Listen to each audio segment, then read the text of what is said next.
Hey guys, it's Evan with Evan K Exotic. It's mid-September 2025 and today's video is one that I don't do too often. I'm going to do a feeding video. Hopefully this is educational, not super lurid for you, but I'm going to do a demonstration on how to feed a large boa constrictor a rabbit safely. And so, as you see, these animals right here, that one up there is eating a large rabbit right now. You see this one in the middle is the one I'm going to be feeding right now. It's very excited. It's at the front of the door. Those Cuban boas down there, they're at the front of the doors.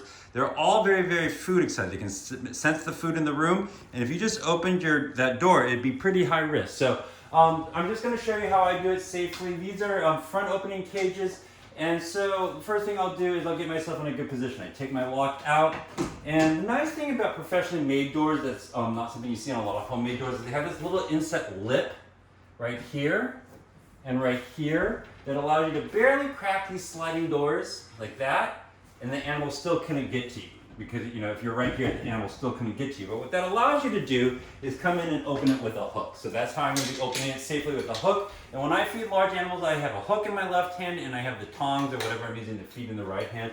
On really big items, I like to use one of these, they're snake tongs, or they're like, if you see like that. And I think that they have two advantages. One, they're sturdy enough and strong enough to actually hold a large feeder item without dropping, because dropping feeder items, big items, when you're trying to feed a big snake, is a little dicey. And the other thing is I like that your hands aren't captive in this. So anything that has like scissor-like handles, if that snake got those tongs wrapped up into it, you get it in there too with you. And I think it's a little unsafe, especially with these bigger ones. So I think this is a nice, good feeding tongs.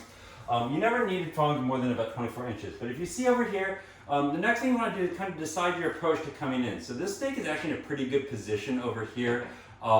One shortcoming about the ways I lock my cages, you can see how I put a little dowel or a strip of wood in there to lock them, is I can only open one side easily from outside, and the other one I have to open this one pretty wide open and pull that other one out to get this door open. So that is an issue with these cages, but it's also just something that I kind of manage, and you have choices. But when your animal is right over here, it's actually a pretty ideal place for them to be, or over here, this is where you want them to be. If you could open both sides, and it was far over here, I'd be coming in from over here and feeding deep into the cage. It's just a little safer. If he's waiting over here camping by the door, it's not super ideal, but also it's not unmanageable. It just means that what you have to do, if he's waiting over there, he's going to come popping out on you, and you're going to open that just a crack, hand it to him, and put him back in the cage with the tongs. So that's how it's going to go. I'm going to show you how I'm feeding this rabbit. This is about a 2-pound rabbit.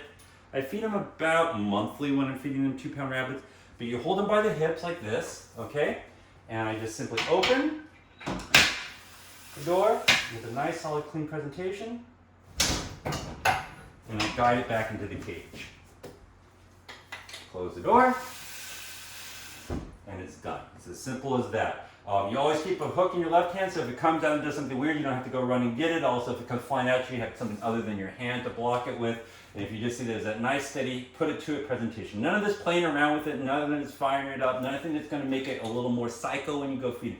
Just nice, cool, calm milieu when you're feeding your animals. I do it in private, meaning that I don't have anybody else around. I take my dogs out of the room. I never feed when people are here. I never show off anything like that, because mishaps happen when you're out of your routine. So that's just a good example of a nice, clean feed on a rabbit. So hope that helps you guys. Bye-bye.